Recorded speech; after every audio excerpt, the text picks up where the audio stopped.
बिस्मिल्लाहिर्रहमानिर्रहीम।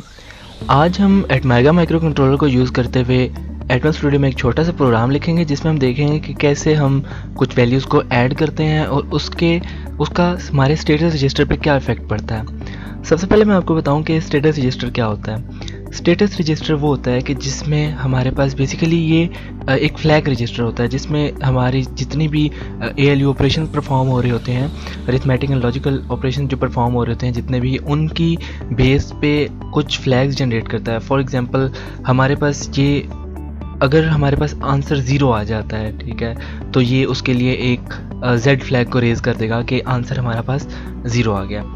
अगर for example हमारे पास एट द एंड कोई कैरी आ रहा है तो ये C फ्लैग को रेज़ कर देगा, इसका मतलब है कि हमारे पास कैरी आ गया।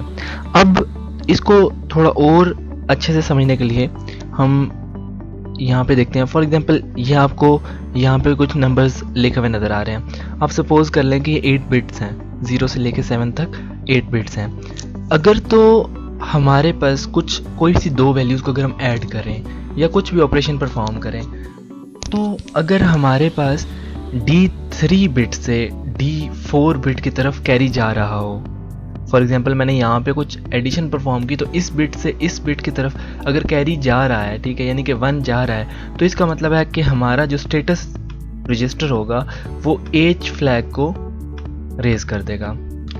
और अगर हम इन दो वैल्यूज़ को ऐड करें या कोई भी ऑपरेशन परफॉर्म करें और एट द एंड D जो हमारी 8th बिट है उससे आगे कोई कैरी जा रहा हो, ठीक है, तो इस वाले पे क्या होगा कि कैरी फ्लैग जो है वो रेज हो जाएगा स्टेटस रजिस्टर में। और अगर हमारे पास कोई सी दो वैल्यूज़ को, लेट्स सपोज मेरे पास दो वैल्यूज़ हैं, मैं दो वैल्यूज़ ले लेता हूँ। अगर फॉर एग्जांपल मैं ये दो वैल्यूज़ लेता हूँ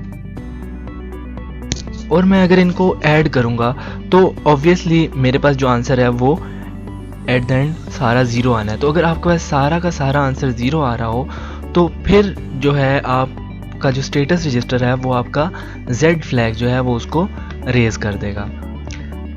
रेज करने का मतलब यह है कि उसको हाई कर देगा, और जिसका मतलब होगा कि वो वाली स्पेसिफिक फंक्शनैलिटी जो उनके अकॉर्डिंग है वो परफॉर्म हो गई है। अब हम एटमॉस स्टूडियो में देखते हैं कि हम कैसे प्रोग्राम को रन करेंगे। तो सबसे पहले फ़ाइल बनानी होती है। अगर आपको फ़ाइल बनाने में इशू है तो आप डिस्क्रिप्शन में फर्स्ट वीडियो का लिंक गिवन है जिसमें हमने फ़ाइल भी बनाई थी और सॉल्यूशन को बिल्ड भी किया था, तो आप वो वाली वीडियो देख सकते हैं। अच्छा, अब हम चलते हैं आगे। तो अब सबसे पहले हमने क्या किया कि हमने हेडर फाइल इंक्लूड करवा ली एटमेगा 32 की। तो इसका मतलब ये है कि हम अपने प्रोग्राम में एटमेगा 32 को यूज़ करेंगे। अब हमने करना ये है कि हमने ये 5 रजिस्टर्स को ऐड करना है, सॉरी इन 5 वैल्यूज़ को हमने ऐड करना है। तो सबसे पहले किया ये कि हमने कुछ वैल्यूज़ लोड करवा ली। अब ये इसमें जो x होता है, x ये शो करवा रहा होता है कि ये हेक्सा है। अगर हमने बाइनरी वैल्यू करवानी है तो हम फिर 0 के साथ b लिखेंगे। अब सबसे पहले हुआ ये कि हमने R16 में एक हेक्सा वैल्यू 92 स्टोर करवा ली।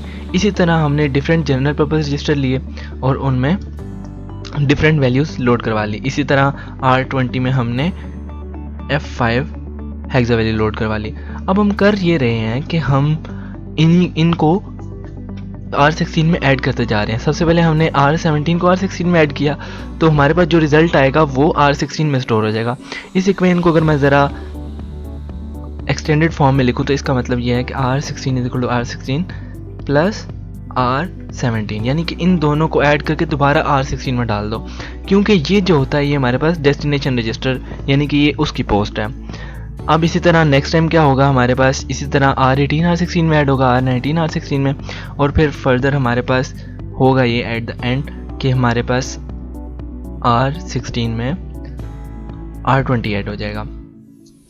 अब ये जो है, हम इसमें एक और चीज़ ध्यान रखिएगा कि ये जो है ये कोड का पार्ट नहीं है, ये जस्ट कमेंट्स हैं। आप कमेंट्स दो तरह से लिख सकते हो। अगर आप ये सेमीकोलन के बाद कुछ लिखोगे तो भी कमेंट होगी, अगर आप डबल स्लैश के बाद कुछ लिखोगे तो भी वो ऐसा कमेंट ट्रीट होगी।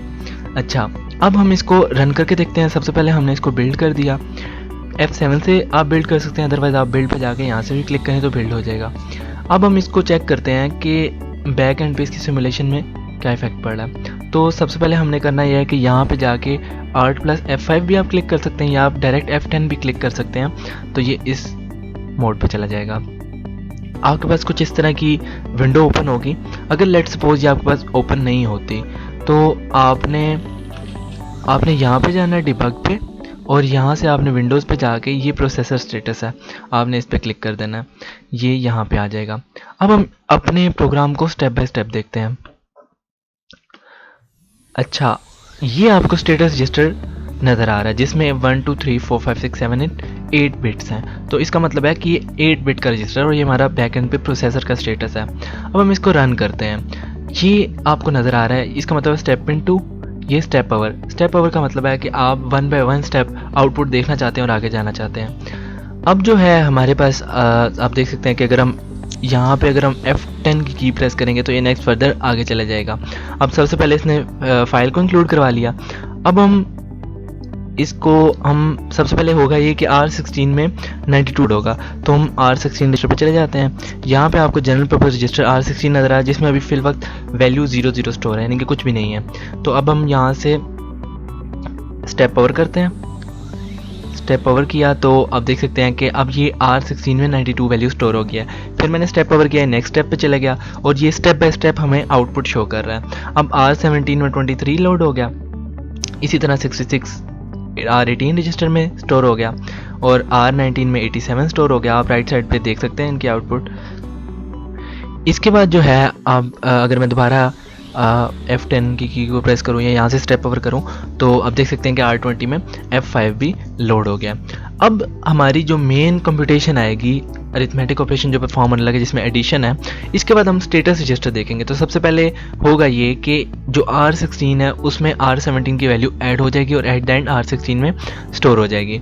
तो अब जो है हम देखते हैं कि R16 की वैल्यू चेंज होती है कि नहीं। अभी आप देख सकते हैं कि R16 की वैल्यू 92 है। अब जो मैंने स्टेप ओवर किया तो आप देख सकते हैं कि इसकी वैल्यू चेंज हो गई है। हुआ ये कि R17 की जो वैल्यू है वो R16 में जाके ऐड हो गई है और एट द एंड रिजल्ट जो है R16 में ऐड हो गया। अब हम स्टेटस रजिस्टर पर इफेक्ट देखते हैं। आप देख सकते हैं कि ये हमारे पास स्टेटस रजिस्टर है, इसकी डिफरेंट टोटल 8 बिट्स हैं और वो 8 तरह के डिफरेंट फ्लैग्स हैं। अभी इसने 2 फ्लैग्स, रेड होने का मतलब है कि इसने फ्लैग को रेज कर दिया। अभी इसने 2 फ्लैग को रेज किया, एक साइन बिट है, ये शो कर रहा है कि आपके पास जो आउटपुट आई है वो एक साइन बिट है। इसके अलावा जो है यहाँ पे जो नेगेटिव फ्लैग को शो कर रहा है, रेज कर दिया इसने। इसका मतलब ये है कि हमारा जो आंसर आया वो एक कम्प्लीमेंट है। ठीक है, कम्प्लीमेंट मतलब अगर मैं 1 की बात करूँ तो 1 का कम्प्लीमेंट 0 है। इस तरह एक वो कम्प्लीमेंट वैल्यू आई है। अब हम दोबारा आगे को चलते हैं। जब मैंने दोबारा F10 को प्रेस किया तो अब R18 की जो वैल्यू थी वो R16 में ऐड हुई और एट द एंड रिजल्ट जो R16 में स्टोर हो गया। और स्टेटस रजिस्टर जो है इसमें आप देख सकते हैं कि हमारे पास कैरी फ्लैग जो है वो रेज हो गया। इसका मतलब ये है कि हमारे पास ये जो D7 बिट थी, लास्ट बिट थी, जो 2 वैल्यूज़ को हमने ऐड किया तो हमारे पास जो थर्ड वैल्यू, जिस तरह ये थर्ड वैल्यू थी, अब उसमें हुआ ये कि हमारे पास जो लास्ट वाली बिट थी उधर से कैरी आगे को जा रहा है। इसका मतलब है कि कैरी फ्लैग को रेज कर दो, तो उसने कैरी फ्लैग को रेज कर दिया। अब हम नेक्स्ट फर्दर आगे चलते हैं तो आप देख सकते हैं कि R19 को R16 में ऐड करके R16 में रिजल्ट स्टोर करवा दिया। तो अब हमारे पास 3 फ्लैग रेज हो गए, एक साइन बिट का, एक नेगेटिव फ्लैग और एक जो हम जिस पे कॉन्सेंट्रेट कर रहे थे, जिस पे हम फोकस कर रहे थे, वो वाला फ्लैग रेज हो गया, यानी कि हाफ कैरी फ्लैग। तो अब आप देख सकते हैं कि ये क्यों रेज हुआ। बेसिकली हुआ ये कि हमारी जो D3 बिट थी, D3 बिट से D4 बिट की तरफ एक कैरी गया, जिसका मतलब है कि हाफ कैरी फ्लैग को रेज कर दो। तो हमारा जो स्टेटस रजिस्टर फ्लैग था, स्टेटस रजिस्टर जो था, उसने हमारे पास जो हाफ कैरी फ्लैग था उसको रेज कर दिया।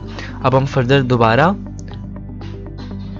प्रेस करते हैं तो आप देख सकते हैं कि हमारे पास जो R20 की वैल्यू तो R16 में स्टोर हुई और हमारे पास ये दोबारा 3 फ्लैग रेज हुए हैं। ये ब्लू होने का मतलब ये है कि लास्ट टाइम भी ये रेज थे और अब दोबारा ये रेज हो गए हैं। तो ये S और N ये पहले भी रेज थे, अभी दोबारा हो गया। और कैरी फ्लैग जो है पहले ऑफ मतलब के डाउन चला गया था, फिर दोबारा ये अप हो गया, दोबारा रेज हो गया। इसका मतलब है कि एट द एंड हमारे पास R16 में जो फाइनल वैल्यू आई है उसमें एक कैरी आगे को जा रहा है।